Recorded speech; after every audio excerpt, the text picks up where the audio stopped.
Southern Vermont Arts Center. Before we begin, I just have a couple of housekeeping items. There are exits located to the left and right, and in the back of the pavilion, should you need them. Restrooms are also to the back, and if you lost your Apple Watch, it will be at the table outside Arkell. I'm Amelia Wiggins, Executive Director, and I'm so delighted to partner with the Vermont Arts Council to host tonight's Governor's Art Awards. SVAC was founded nearly a century ago by a group of painters who came together to share their art with this community. And since then, we've been a home to artists and to audiences alike, exhibiting generations of artists in our Yester House, where we started this evening, presenting original performances and collaborating with a host of partners like the Manchester Music Festival, right here on the Arkell Pavilion stage, and welcoming more than 4,000 students each year to learn from remarkable teaching artists like tonight's honoree, Troy Wonderly. This year, more families than ever have turned to us for support and access to the arts. And in response, we've doubled our scholarships, launched new programs for neurodivergent and bilingual families, hosted free outdoor family concerts, because we believe everyone deserves extraordinary experiences with the arts. And while the arts face national cuts in funding, Vermont is investing boldly, led by Board President Bob Van Degna and Vermont Country Store proprietor Lyman Orton, and joined by over 75 local donors.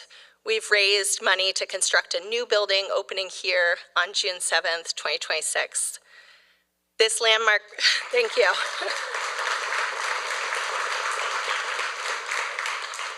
This landmark project will showcase the preeminent For the Love of Vermont collection and a vibrant contemporary art exhibition program, and we are so thrilled to share that our inaugural featured artist in the Van Degna Gallery will be tonight's honoree, Donna Ann McAdams.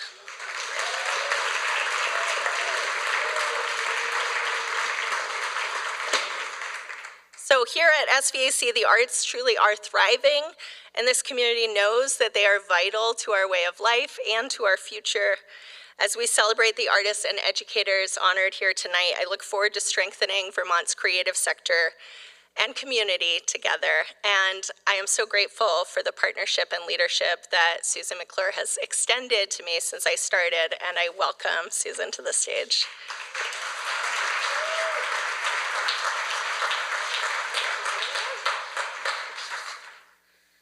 Good evening, everyone, and welcome to the 2025 Governor's Arts Awards.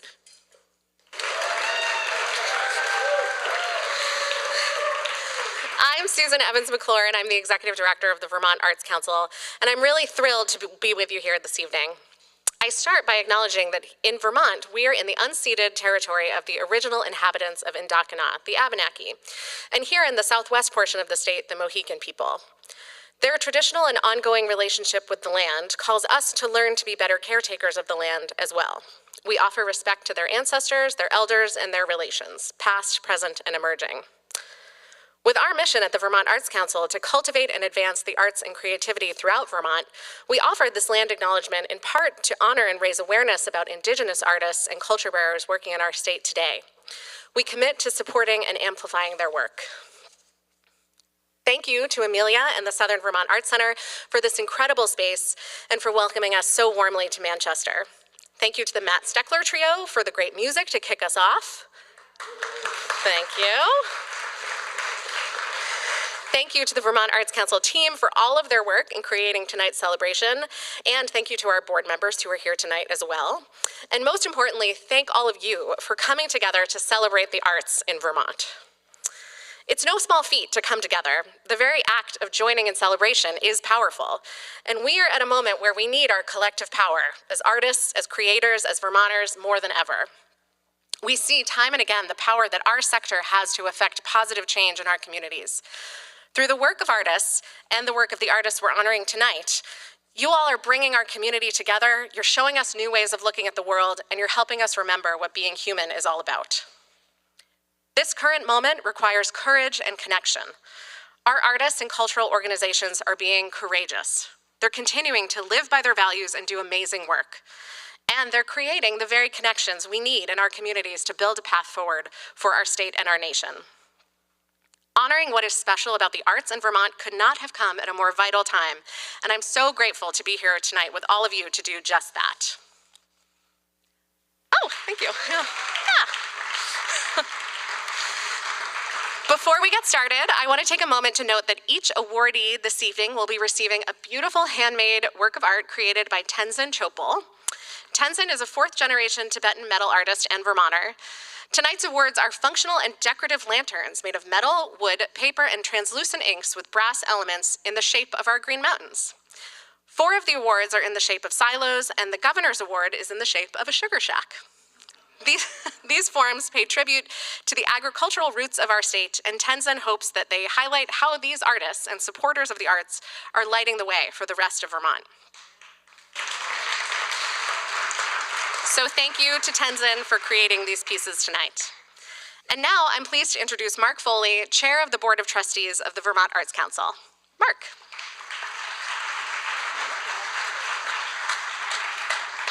Thank you, Susan.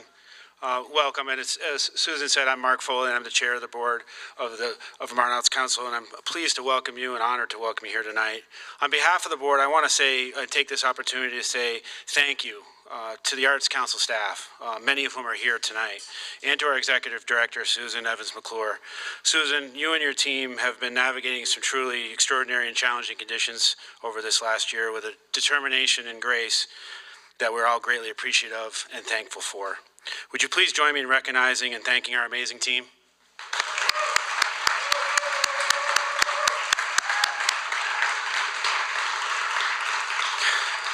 At the Vermont Arts Council, we're working to build a state where artists thrive, where creativity is at the heart of our communities, and where all Vermonters have access to the arts in their lives and in their education. The arts are a key part of our identity here as a state, and our state needs the arts. A few numbers. The arts and culture sector contributes over $1.2 billion annually to our state's GDP and brings our communities together to learn, to connect, to question, and to celebrate. The Council's unique federal, state, and philanthropic partnerships leverage public and private investments to support communities across the state. In 2024, the Council awarded over $3.2 million in grants, and in every county in Vermont. But we know that is not enough to meet the needs.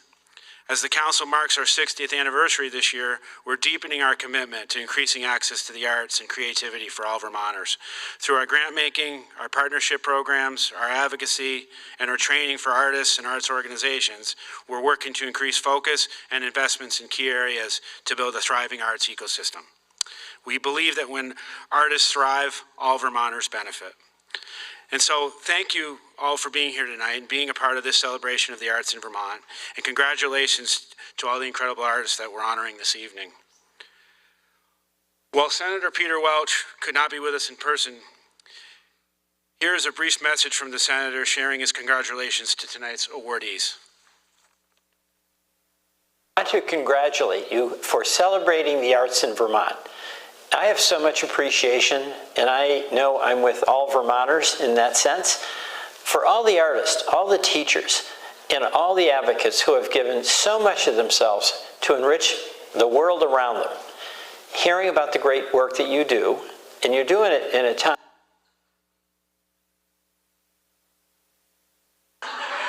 of turmoil and uncertainty, it's really inspiring, and you have my deep gratitude and admiration. The arts are important, maybe more important than ever. Whether you live in a red state or a blue state, the arts help us to understand the world we live in. The arts remind us that we're not alone. The arts invoke our shared humanity. They foster empathy and give us bridges to connect with one another across our differences.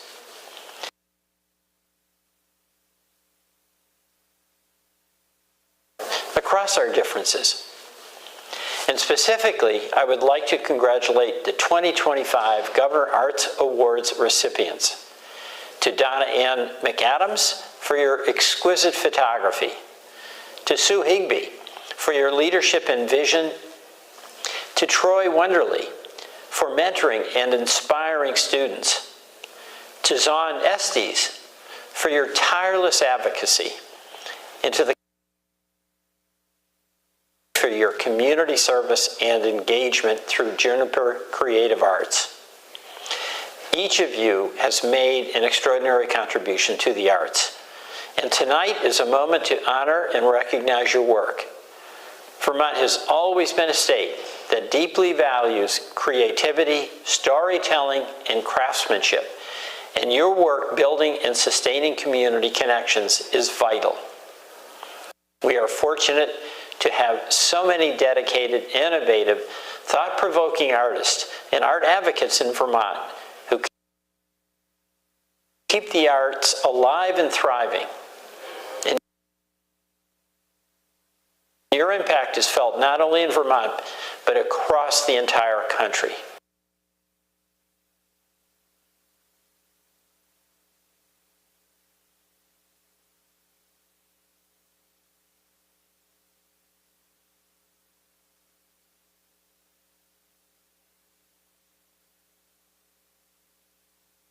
Thank you for bearing with us through the technical difficulties, but meaningful words of Senator Peter Welch. And now I would like to invite the Deputy Director of the Vermont Arts Council, Amy Cunningham, to the stage to present the 2025 Arthur Williams Award for Meritorious Service to the Arts.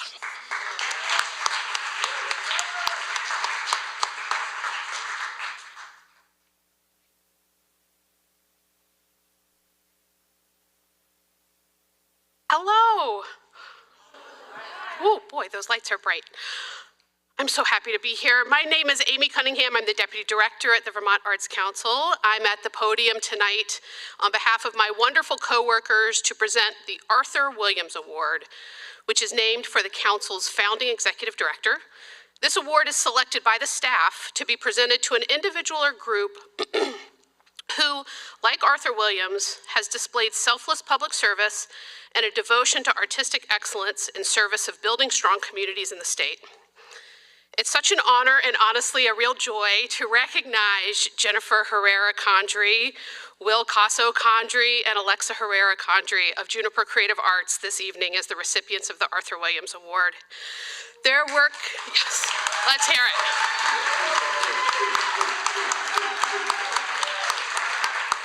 Their work speaks volumes in color, scale, and soul.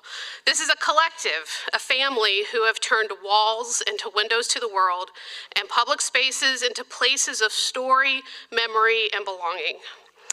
I first met Will in 2019 on a bus in Mississippi, of all places. I was pretty new into my time at the Arts Council, and I had the privilege to attend the Rural Generations Summit. It was a conference with hundreds of people from all over the country learning from each other about rural arts and placemaking.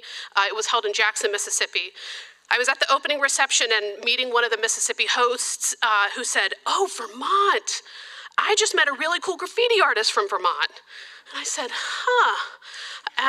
and I'll admit that my first thought was that maybe he had Vermont mixed up with another northeastern state, which is entirely reasonable from someone from far away to mix up our small little states. And then I met two other people in the next day or so who said the same thing. There's this really cool graffiti artist from Vermont here. And I was like, wow, okay. So later in the conference, we're on buses headed out to Indianola, Mississippi, about a 2-hour drive from Jackson, to visit the B.B. King Museum. And in the din of voices and conversations on this bus, I heard the words Vermont and graffiti lifting up again. And I perked up and realized that the cool graffiti artist from Vermont is sitting in the row right in front of me. So we ended up sitting beside each other on the drive back that afternoon. And he told me about his artistic and community work in Trenton, New Jersey, the opportunities that brought him to Middlebury College to teach and share his work, which is where he met Jennifer, the love of his life, and how they built a life together in Brandon and the vision that they had for their family arts practice and creative business. And I was fascinated and so excited for them and so excited for Vermont. And it was less than a year later, by early 2020, that Juniper Creative Arts was formally launched. And since then, which is a relatively short period of time, Will, Jennifer, and Alexa have built something deeply special together. Not just murals, but a practice rooted in care, vision, and healing. They are masterful visual artists, And they are also masterful educators, facilitators, healers, and community builders. They have worked in deep collaboration with local organizations, schools, and communities to bring to life nearly 40 murals around the state that don't just beautify buildings, they are unique representations of the stories, the values, the experiences of that particular school, neighborhood, or community. They refer to the murals as fingerprints. Each one emphasizes the individuality and connection to that community. Alexa, Jennifer, and Will, your work is art, and its history, and its hope, and its connection. Whether you're speaking about the power of graffiti as democratic expression, or layering walls with Afrofuturist dreams, you're creating places where people can see themselves, where young folks can see possibility, where the African diaspora experience is not just represented, but celebrated. And the fact that you do this work as a family with love, creativity, and joy in each other is really beautiful in its own right. So today we honor your murals, and especially we honor the community building, the mentorship, and the magic that you've woven into each of them. So Will, Jennifer, and Alexa, congratulations, and thank you for reminding us of what's possible when we center care, imagination, and community. Come on up.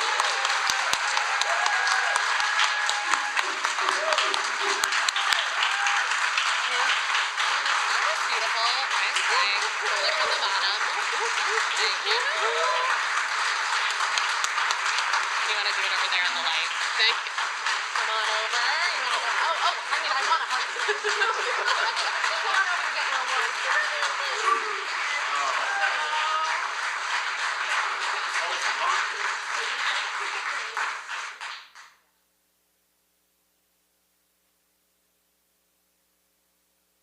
If you like.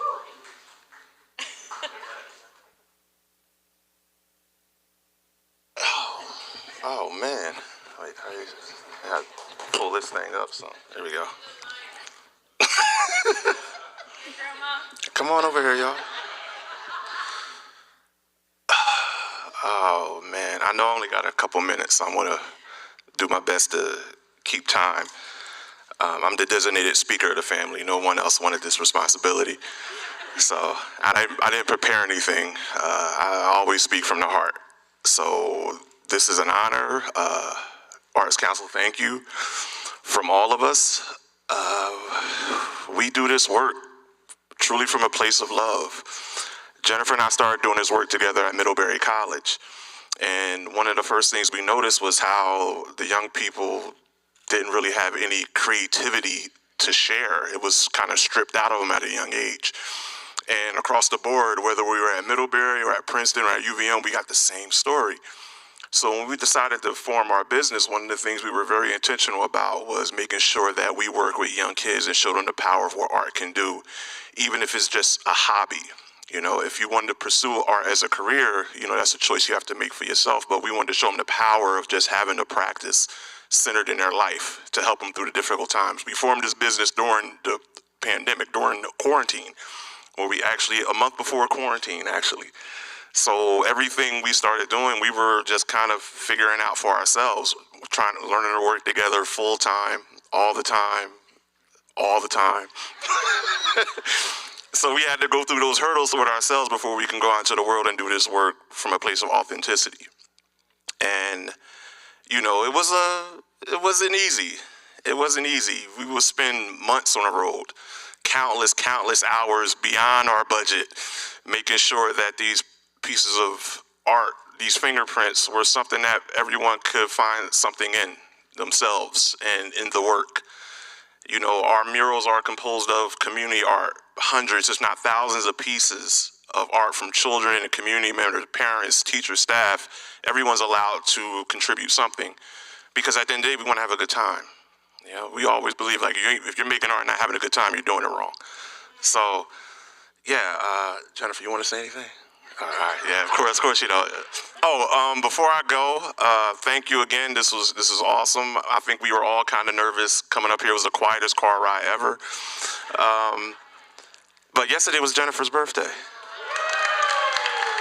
So So every mural project, her birthday for the last 7 years, we've been on mural projects. So I told her yesterday, it was like, well, now you're getting awarded for all that sacrifice. So if we can all just say happy birthday to Jennifer. What? Happy birthday, Jennifer. All right. No, yeah, that's even better. Happy birthday, dear Jennifer. Happy birthday to you. Thank you all. Thank you. This is awesome. And I'm going to get off the mic now so we can keep moving. Well, yeah, she's a double nickel today, 55. Don't even look it. Thank you. All right. Oh, we're supposed to do a picture all together.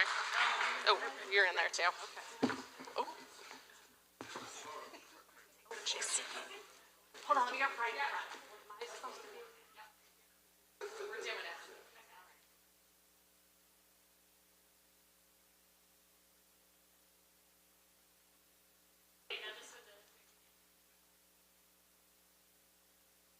Thank you.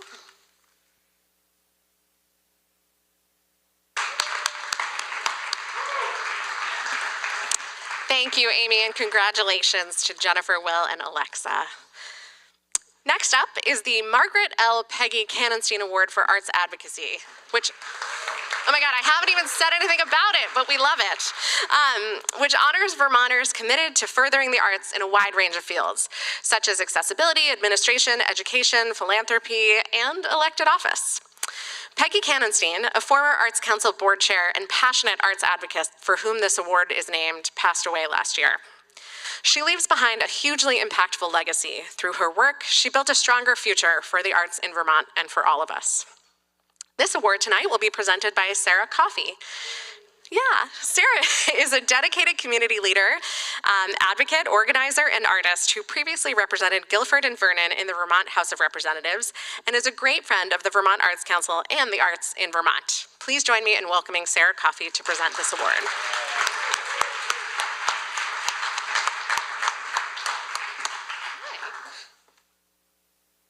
Oh, those lights are bright. Thank you for that very nice introduction, but really I am here to talk about Zon Eastis. So I hope everyone's having a good evening, and it is really my distinct honor as a friend, a former arts colleague, neighbor, and now constituent of Zon Eastis to present this award. As Susan mentioned, the Cannonstein Award for Arts Advocacy is an award that carries the name of Peggy Cannonstein, an extraordinary artist and former Vermont Arts Council chair, and many of you folks here knew her. Peggy's spirited commitment to the arts transformed Vermont's cultural landscape. She reminded us all that the arts are not just enrichment, but are essential to the life of our state. And this award honors a Vermonter who embodies that same spirit, whose vision, leadership, and service ensure that the arts continue to flourish for all. This year we honor my friend, my dear friend, Zon Eastis. Please give us him.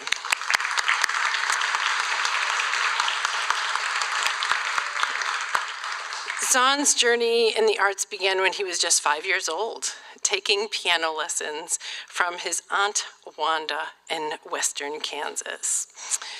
A few years later, through a town-wide public school string orchestra program, he discovered the cello, the instrument that would become his lifelong artistic voice.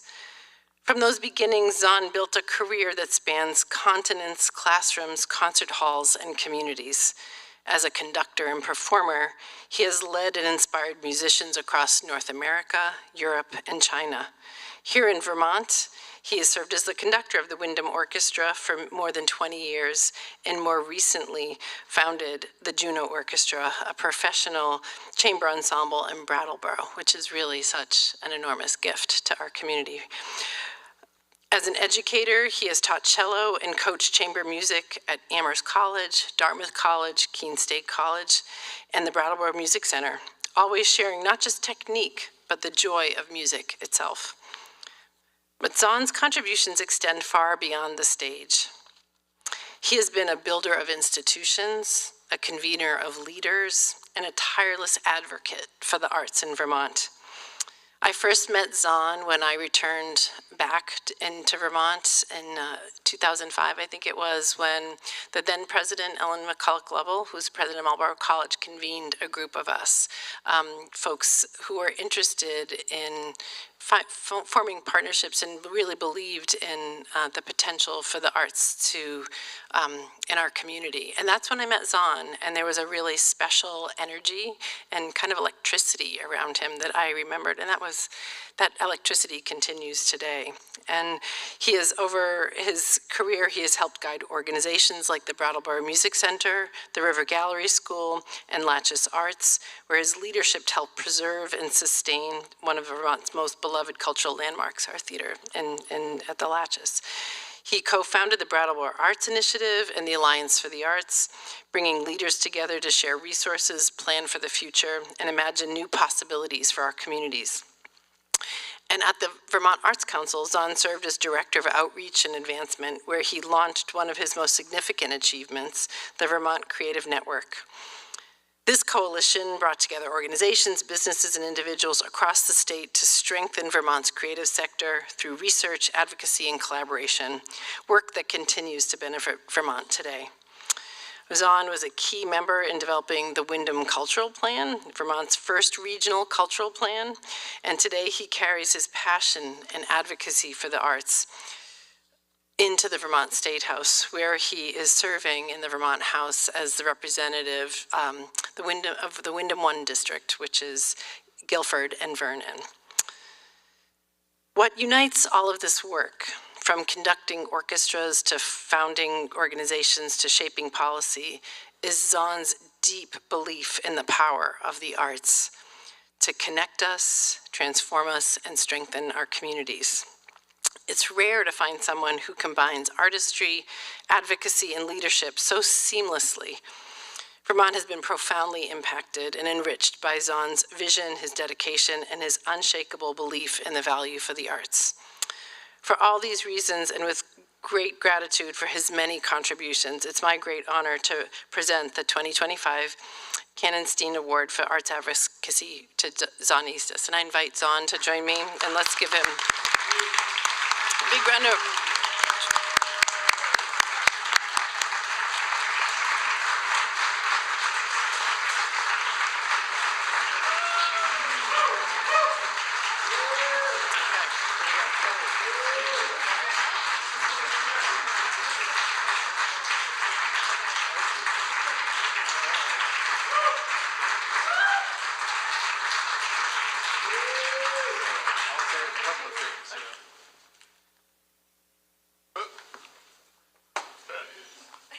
I'll make it work later. Yeah. Okay. Thank you, Sarah. Thank you so much. Beautiful words. Thank you. And thank you, Susan, for all you're doing. Oh, there went my, I might have to do this without any help here. Let's see. Okay, well, I will try. There we go. Moments like this make me, anyway, look back and think and cast over the arc of time. I mean, you can tell by looking at my white hair that I've been here for a long time. But I want to just remark that, out of pride, that when the Arts Council was founded in 1965, 66, maybe 67 was the first year that it handed out an award for the arts. In those days, it handed out one award, and that award went to a person from Guilford, Vermont. Rudolf Serkin, the world-famous pianist. So in some, I don't pretend to be like that at all, but in some way I love the connection, the idea. And as I look through the list of folks that have won awards over the last many years, there are quite a number of people from southern Vermont. And so I was thinking about my time here in Vermont and the fact that I got here, like probably many people, my story's not uncommon, except that I got here rather unknowingly. I was in graduate school. I decided to come here to just practice and hang out for a little while. I didn't really know about Vermont, but it did some magic on me. And now, well over 40 years later, I'm still here.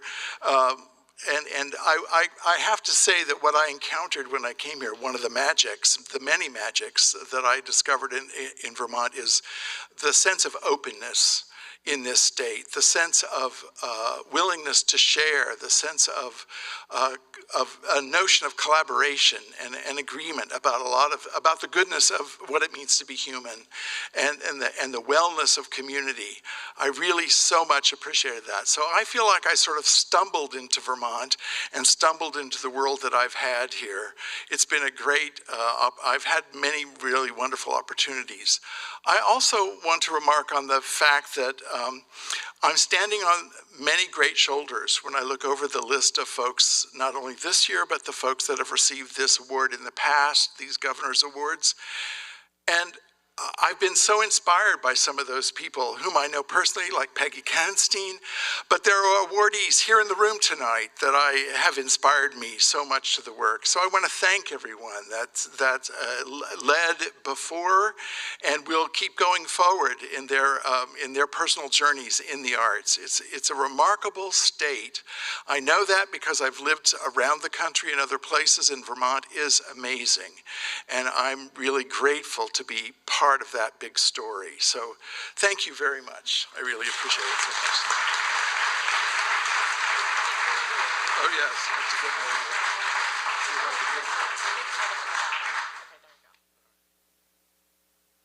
We're all good. Thank you. Thank you.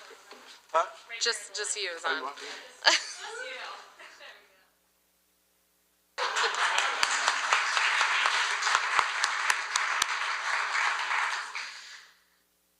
Congratulations on our next award, the Ellen McCulloch Level Award for Arts Education, recognizes an arts educator, teaching artist, or administrator whose work has substantially deepened student engagement in the arts. The award is named in honor of Ellen McCulloch Level, former executive director of the Vermont Arts Council and current director of the Wolf Kahn Foundation. Unfortunately, Ellen could not be with us here this evening, but extends her congratulations to Troy, who you will be hearing about shortly. However, we are happy to have a special guest presenting the award, author, educator, performer, and the founder of Vermont's own Circus Smirkus, Rob Merman. Please join me in welcoming Rob.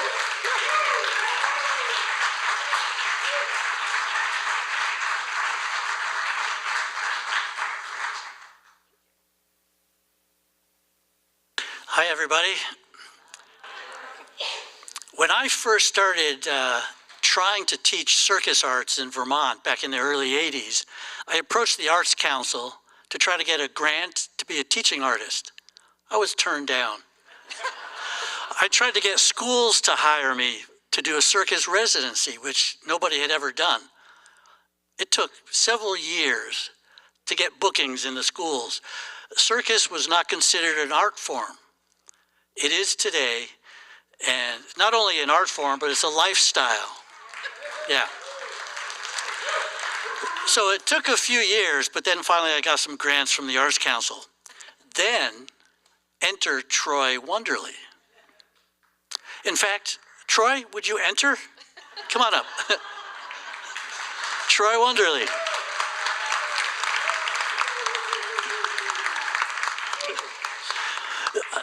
Troy. Be kind.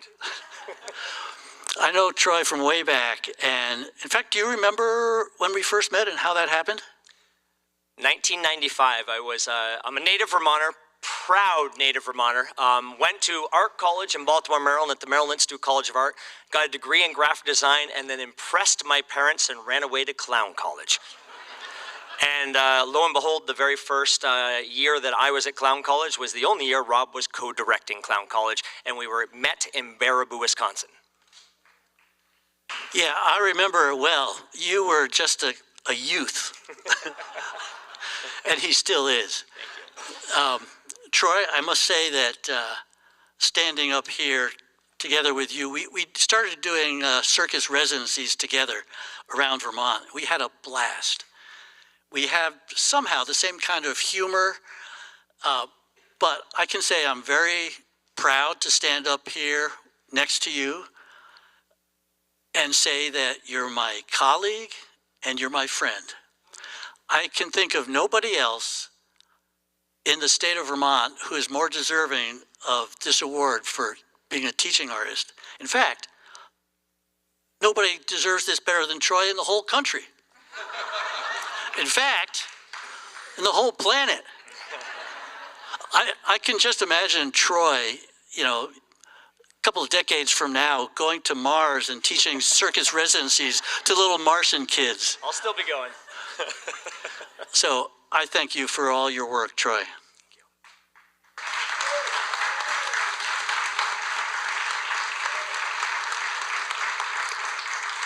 I think it's funny that I got into this business in Clown College and was inspired most because I thought this was a business where I could share my heart and soul with the world without having to talk. For the last 30 years, all I've done is talk, and I'm incredibly grateful for it. I couldn't help but think when I'm sitting here how, as a kid, I had very little potential. And that's true. I had very little potential. I was just like any other kid in any other school around. I had parents that believed in me. I had family who believed in me. My teachers believed in me. My state believed in me. Multiple times the state has reached out to me in different ways and said, we respect you, we honor you, we trust you, we're grateful that you're a part of our community. I had very little potential. The reason I got to where I am and where I'm going to continue to go is because of the support I've had. This is not a reward for Troy. This is a reward for everyone that has helped create me. I'm so grateful for my parents, grateful for my siblings, grateful for my mentors, grateful for my teachers, grateful for the people that hire me. I've probably done 25 camps right here in this facility. What a beautiful place to be honored. I constantly am asked, why do you teach circus? And I realized it's because it's the medium that allows me to teach the stuff I'm really passionate about. When I get a classroom of kids, 70, 80, 90, 450, like last week at a time, I look into each kid and I look for that potential.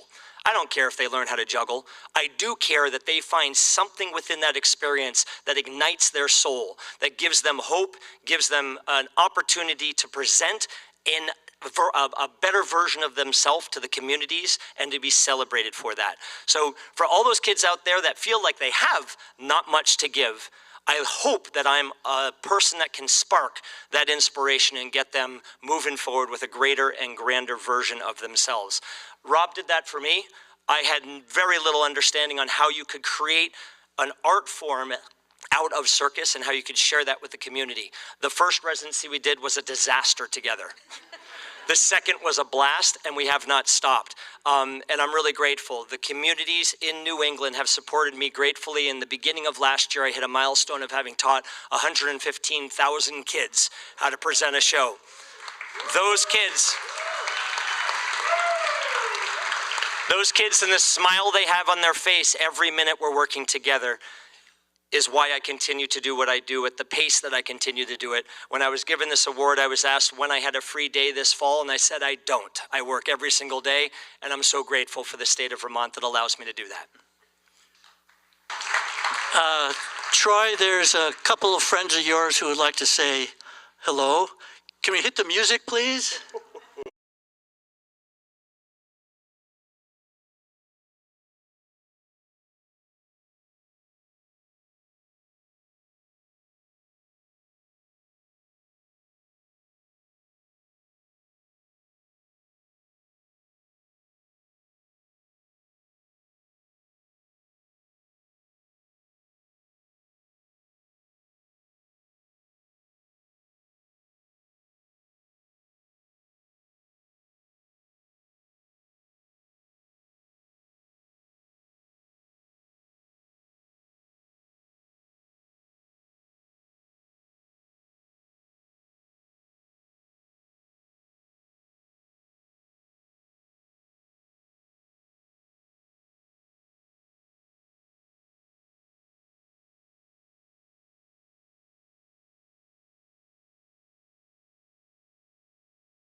Which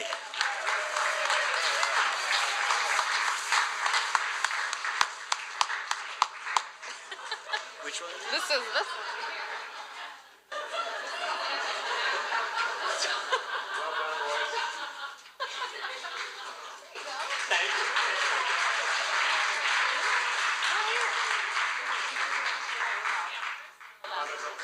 Well, hold on. Can you all help me out? Through all my shows, when the kids come up and dazzle, I have everyone put their hands up and say, hey, on the three. So I want everyone to put your hands up with enthusiasm and say, hey. Ready? 1, 2, 3. Move the top.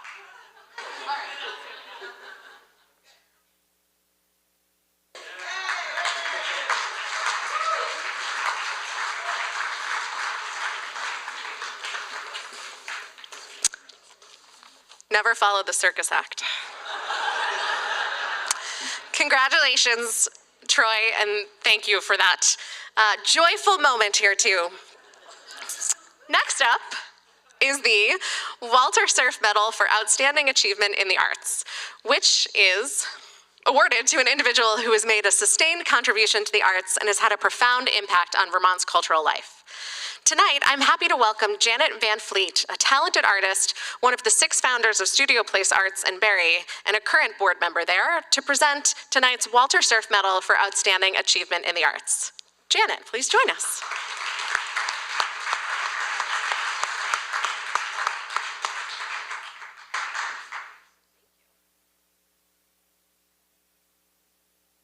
Whoa, hello. Sue and I are not going to do that. I'm just telling you that right now.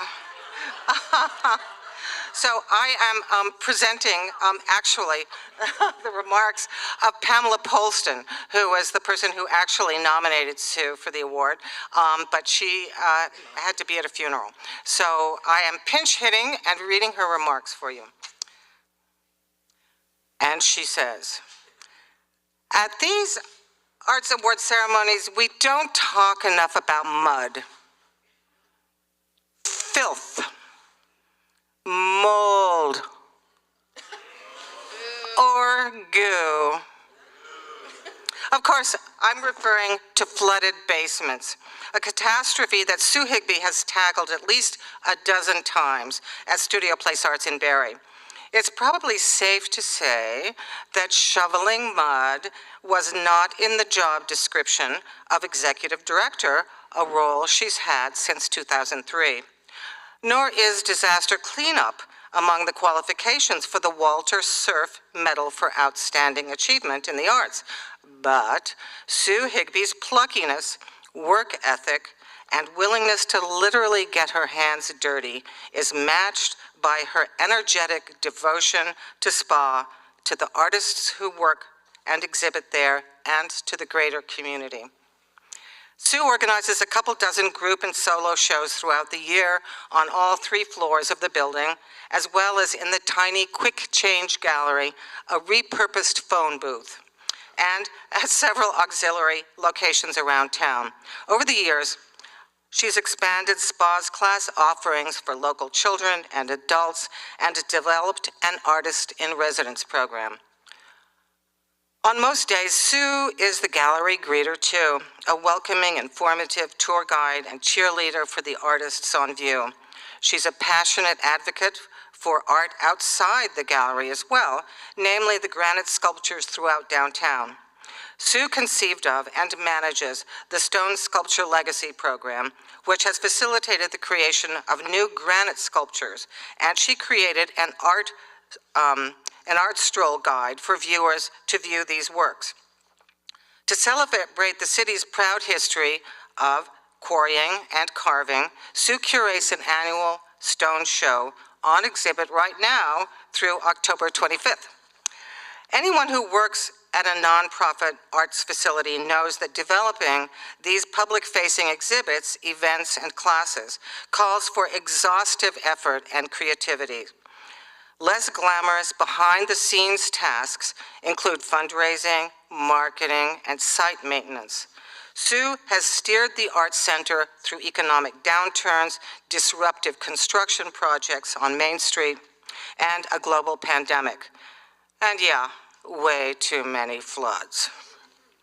In 2003, the Barrie City Council officially recognized Sue's 20 years of arts leadership at SPA, noting that she has made it into a regional cultural organization of great distinction.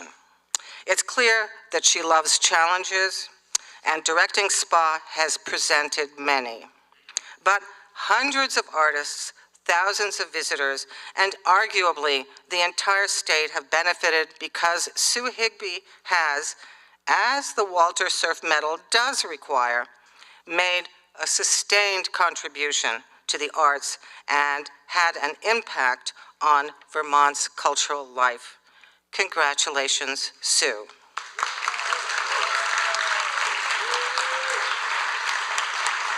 And I will add, on my own behalf, that I've been from the get-go at Studio Place Arts, and without Sue's leadership, Studio Place Arts would not still exist in all likelihood, much less be the incredible center for creativity that it is in central Vermont and regionally.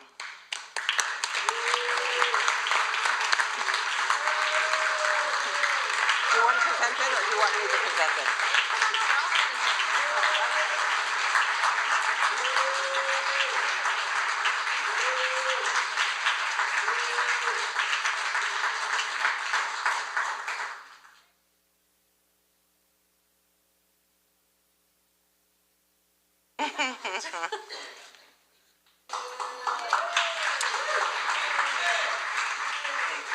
Do you want me to hold this? Janet, There. okay. Oh boy, Whoopsie. they're a little tippy. Okay. Thank you so much, Janet, and also Susan. And Pamela, I wish she had been here. I'm so sorry for her loss. So the remarks about mud and goo describe some of our time at SPA. When you hear about nonprofit centers that are in the trenches, now you have a clear understanding that SPA is the real deal. Thank you for the fine honor that I've just received. I'm so pleased to receive this. And in addition, I want to extend my personal note of congratulations to all the other awardees, past and present. We selected Barrie for its outstanding art history, but we were often viewed as a long shot. We were an improbable group to take on the renovation of an 1880s historic building damaged by a major fire and the creation of a new art center from scratch. Why were we a long shot? Well, we were a group of women. Many of us were artists. We were from away. We had no real estate development experience, and the stakes were against us. We faced numerous natural disasters over the past 25 years, and we also faced man-made obstacles, quite literally, to our success. We have prevailed. And it goes, and it goes without saying that it was quite a feat to create a visual arts center in Vermont from scratch, with no members, certainly no major donors, and a municipal government that wasn't really entirely behind the idea. I'm sure that some of you have not yet visited Studio Place Arts. Please do. I think that you'll be really excited by our programs and our resources. I extend my sincere gratitude to the artists, volunteers, supporters, members, media partners, and others who have offered words of encouragement over the years and who have provided essential support. And tonight I'm recognizing 4 especially important volunteers who have been involved over the long haul: Priya Cambio, Daryl Garland, and then 2 who are here tonight, Janet Van Fleet and also Mark Wasco.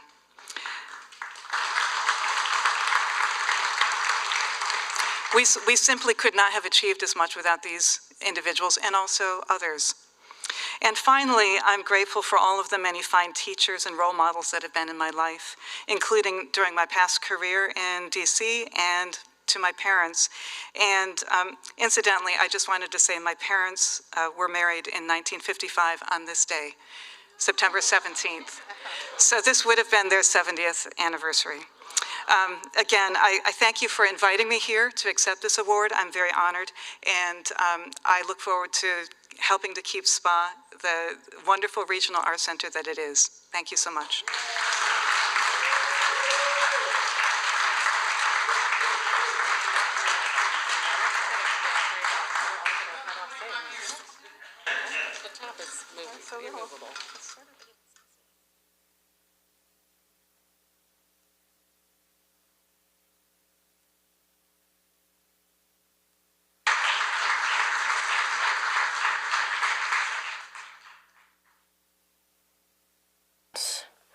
Time captured in light keeps those wounds fresh, like the day you made them. Keeps those wounds fresh, like the day you made them, like the day you got them.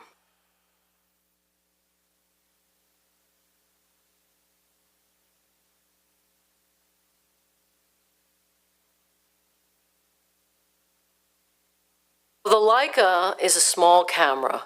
It fits in my hand, snugly in my hand. And the M2 was the camera that I chose to use in 1974. It was my first camera, and it's still my working tool. I do have other cameras. In the theater, I worked with an M3 and a 50mm lens. But on the street, I often work with the M2, and sometimes now I use an M6. But the camera was the perfect tool for me because it was small, it was intimate, it was quiet, and people didn't really notice it because it doesn't have a big lens or a large presence. So it was easy for me to have it with me all the time. And as a young photographer, Hank Wessel, who was my teacher at the Art Institute, he always had his camera on. And he told us back in the day that if you're not going to have your camera with you, you're going to miss something. So I took that to heart, and I always travel with my camera. I might have it on all day and not lift it up to my eye, but it's part of my personality. It's part of who I am. It's an accessory like a belt or a pair of shoes. I'm really influenced by illustration, black and white drawings. And so the black and white camera, the black and white film seemed to make sense to me. And as I went on, the color was not that interesting to me. When I go out to photograph, I don't really go out to photograph. I go out to do my day, and if I'm going someplace, I have my camera with me.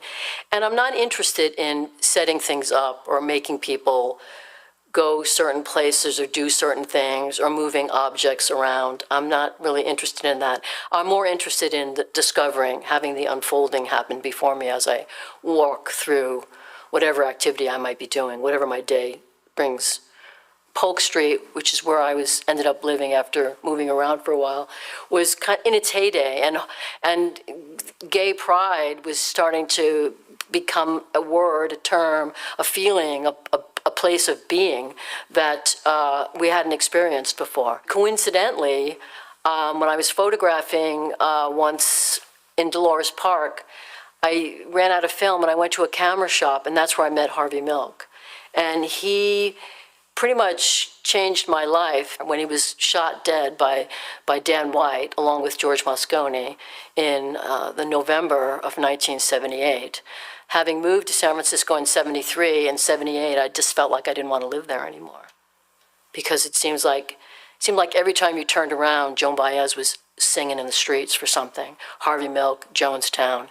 I had to leave. I had to go back east. In the fall of 78, I took a train to Peekskill and I photographed the Indian Point nuclear power plant. And then when the accident at Harrisburg happened on March 28th, 1979, I decided that I hadn't gotten on that train just as a coincidence, that I had gotten on that train for a reason, and I became very involved with the anti-nuclear movement. AIDS activism, by being part of ACT UP's actions that they had, and also at the same time the women's movement was being challenged again, abortion was being challenged again, so we had two things happening at the same time. Women and men both vulnerable to health care. And the camera was just a way of putting myself in a situation where I could photograph and maybe be useful, maybe take a picture that could change the way we looked at the world. Most of the time, the pictures just sat in a folder, to be discovered later on in my darkroom. One day in the new century, I got a DM from a friend on Instagram. I had posted the photograph and the friend wrote, "Do you know who that man is holding up the black coffin in the center of your photograph?" I did not, I texted back, though I felt like I did. He had been in silver all this time. "He's a Soto saint," my friend explained, the Haitian-born performer, director, poet, AIDS activist. He danced with Martha Graham. "Great," I wrote back. "I'd like to send him a print, the photograph." "You can't," he replied. A Soto died of AIDS in 1994. He was 36 years old. I started to go out to the Far Rockaways and teaching a workshop, and I noticed that most of the folks liked having their picture taken, but they didn't necessarily warm up to the cameras. So I started to bring in pictures, and I also started to do visual art with them. So we had this hobnob table of pictures that I had made, pictures and context sheets, edits that they had made, and lots of visual arts material. And then one day, in Coney Island, where I worked for almost 15 years, a woman named Jane Smith took a colored pencil or a magic marker, I'm not sure what it was, and started coloring on one of the photographs that I had brought in that day. And that's how the hand-colored photograph series started. And when I was in West Virginia, I was thinking about what I might want to do. And so I joined this organization, and through this organization, I met a tremendous amount of women and started to photograph elder women and men, but mostly women, because women live longer than men. So I photographed Lottie Christian looking out the window in her home place. I photographed Georgie Hurd milking her cows. And that day I photographed Georgie Hurd. She got dressed up to go out and milk cows in the barn, and she had these little white go-go boots on. In 1984, very early in my tenure at PS 122, I photographed a performance called 24 Hours, and it was Yoshiko Chuma and the School of Hard Knocks, and it literally was 24 hours. She started at 8 p.m., and she ended 24 hours later. And I was able to photograph the performances, go upstairs, process the film, and make context sheets, bring them down, and attach them to the columns at PS 122, which was kind of an amazing experience when you think about that, how much time lapsed, and how people were so tired at the end of 24 hours, but still really energized. And in the course of my time there, I photographed, my friends, Tim Miller, John Byrne, Beth Lapidus, many people, but then I made new friends. I made new friends because they were in the community and they were performing.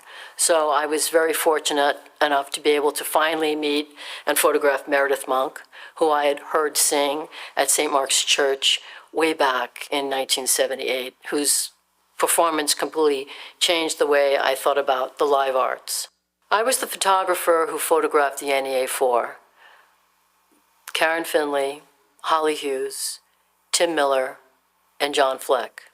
The NEA4 were just a few of the artists whose work was being challenged during the culture wars. There were many others. There was a lot of artists who were on the peripheral of PS 122 that didn't necessarily perform there, but still were my friends. But this particular group of artists, this particular case, went all the way to the Supreme Court, and we lost 8-1. When I met Brad Kessler, and we started living together in my apartment on 9th Street, 348 East 9th Street, he was really unhappy. He didn't really like the city. He was more of a country guy. And so we started to think about where we could go that would enable us to still maybe be in New York so we could work and make money, but be far enough away so that we could do something else.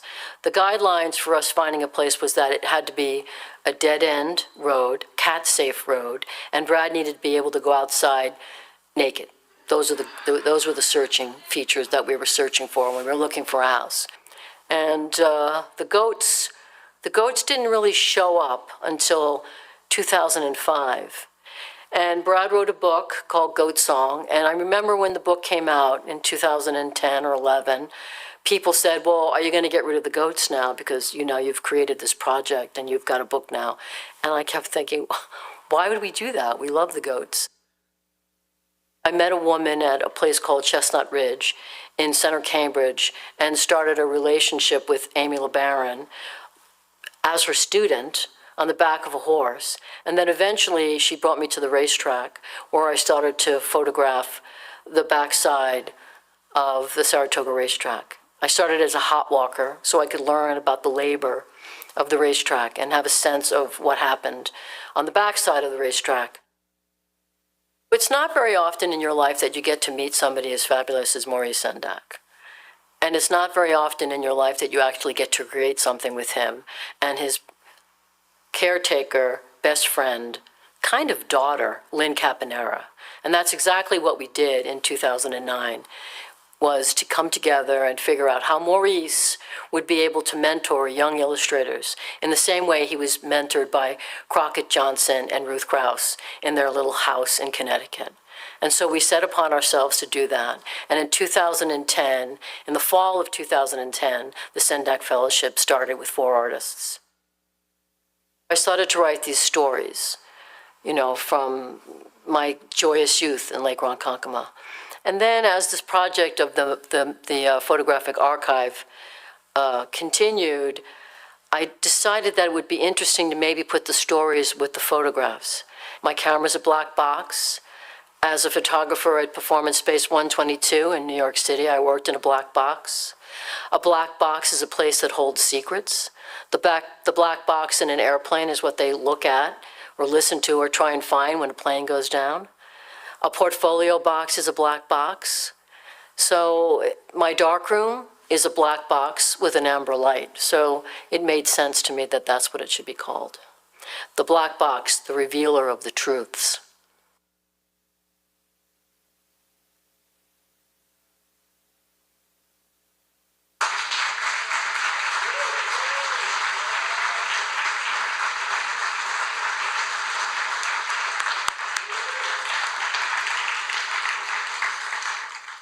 What a beautiful film telling the story of an incredible artist. The short documentary you just saw was created by the very talented filmmaker, arts leader, and advocate, John Kalaki.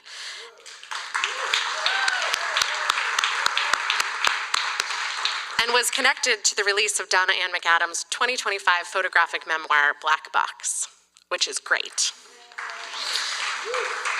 John will be presenting the Governor's Award for Excellence in the Arts this evening to Donna Ann McAdams. This award, you can clap soon, I swear, I feel like I'm stalling from clapping. This award is the most distinguished recognition bestowed by the state of Vermont. Accordingly, it is reserved for Vermont artists who have had a profound impact on the field within the state of Vermont and beyond. Please join me in welcoming John Kalaki to the stage.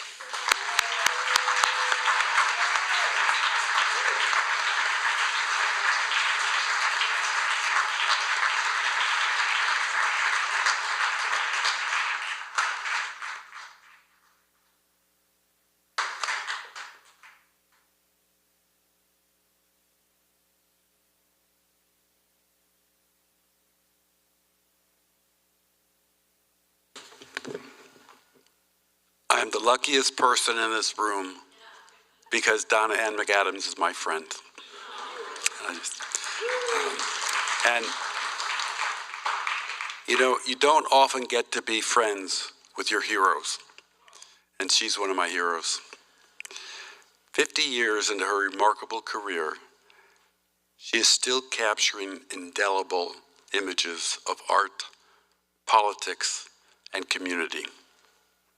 As the house photographer at PS 122, she was revered by the artists there as a collaborator who could illuminate their art beyond the stage. This body of work won her Obie and Bessie Awards in New York. Yeah. In the 90s, she talked about the culture wars, but other people like David Warnanovich, Ron Athey, and others became flashpoints in the malicious attack from the right. Donna had photographed them all. But despite intense pressure and offer of considerable money, she protected their images from being sensationalized by the conservative media, because she was there for the artists. Donna's also a street activist, an engaged social agitator, capturing queer liberation, ACT UP, anti-nuclear, pro-choice. But that agitprop that we saw on the film continues today. She photographed Christine Hallquist at the Burlington Pride Festival. She did Black Lives Matter marches. She went down to the White House at an anti-Trump protest, and there she was, not outside, but as part of the actions. And this is kind of the gift of Donna. And her portraits of others living with mental illness, rural farm workers, cloistered nuns, the backstretch workers, sort of demonstrate her profound empathy, that illuminating the joys and dignity in all of these unseen communities. Moving to Sandgate in 1998 with her husband, Brad Kessler, the wonderful writer, neighboring farmers and their work animals sort of became her focus, because this is her community now. This is what Donna does. She embeds herself in communities, and along with the racetrack. She invites us as the viewers in the particularity of place and the innate humanity of the people she captures. She never stages a photograph. She never says, okay, would you stand over there and just be still here? No, look this way. She jumps into the situation, captures it. But what's astounding to me when you see her work is that it is so perfectly composed, because what's at the edges of the frame is as essential as what's at the center of the frame. Time and again, she captured those perfect moments. It's really beautiful. And I'm an animal lover. I have a little Shetland pony, and her portraits of animals are so sublime. Horses, cows, dogs, her beloved goats that you saw. But a few years ago in Green Mountain College, they had a pair of big work oxen. And one of them got sick. And so they were going to put one of them down. And the animal rights people kind of was like, well, you can't do that, because oxen, when they work together as a pair, they're a pair. And so you're destroying both of their lives. And so there was a lot of protests about this. What does Donna Ann McAdams do? She goes with her camera, she goes into the field and photographs these enormous animals. Lou and Bill were their names. And she produced this beautiful depiction of elegance and power. And it was yet again another political act of Donna's with a social conscience. I love Donna. I love her politics. I love her aesthetics. One of my career highlights was curating one of the shows, Donna Ann McAdams, Performative Acts, we called it, and that toured to Brattleboro, Rutland, St. Johnsbury, Stowe, and Bennington. At 71, I had to ask Donna what her age was, because I didn't know. She's not slowing down at all. She's still photographing with her Leica cameras, and she's still printing these resplendent black and white images in an analog darkroom. You know, she's old school. Yeah, it's, you heard that last year St. Lucie Books did this extraordinary memoir, Black Box, a photographic memoir. Brattleboro, the Vermont Center for Photography, did a section of the show.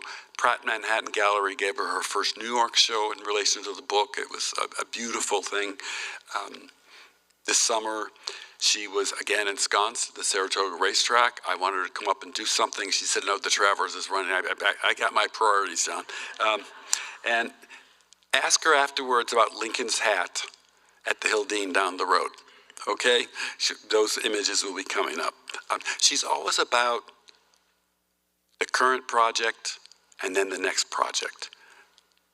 Even though she put this memoir together, it's never nostalgia about the work from the 80s or the 90s. It's about what she's doing today, which is really kind of the majesty of her artistry. She has work currently at the Current in Stowe. She has another exhibition opening, I think, October 8th at UVM in Burlington. And as you heard, next year, there's going to be a major show of Donna's here at the Southern Vermont Arts Council.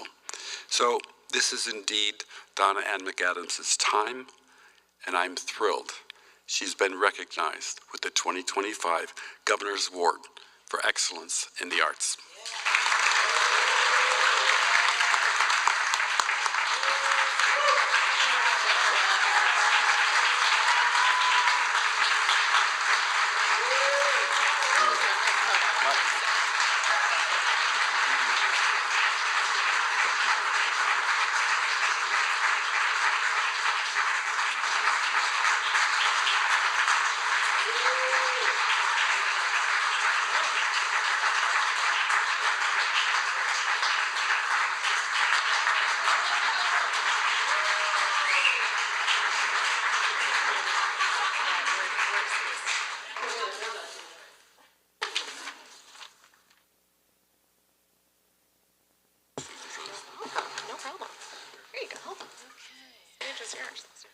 Okay, all right then.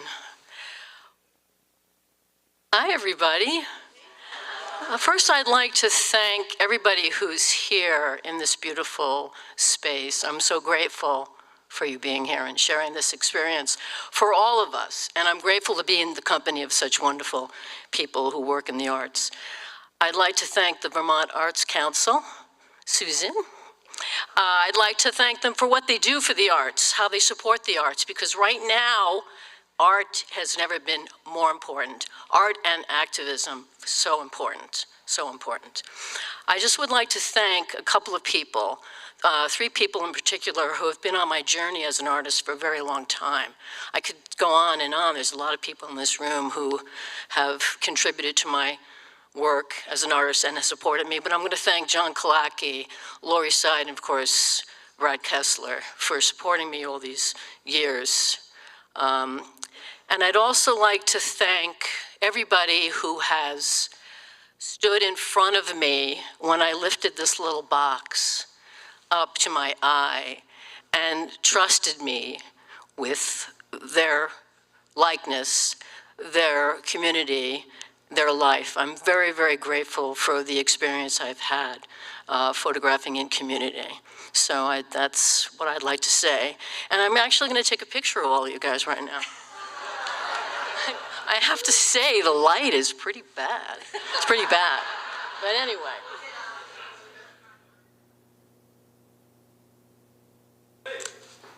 Oh, yeah. Where is that hey guy? Thank you, thank you, thank you, thank you so much.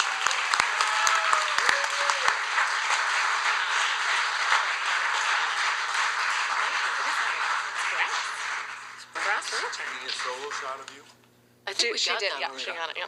Does everybody have what they need before I leave the stage? Collaboration is important.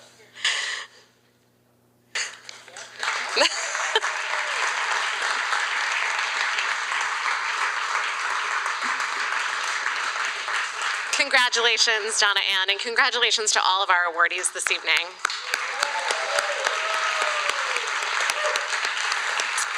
And while this may be the end of our formal program, we do encourage you to keep the party and celebration going. Out in the lobby, behind the other side of the theater here, the bar is there, and there are many people to see, things to say, excitement to be had. After I stop talking, just a logistical moment, I'd like to invite all the awardees up on the stage for one final photo. And thank you for sharing your courage, your connection, your heart, and your art with us, and for making creativity happen in Vermont. Thank you.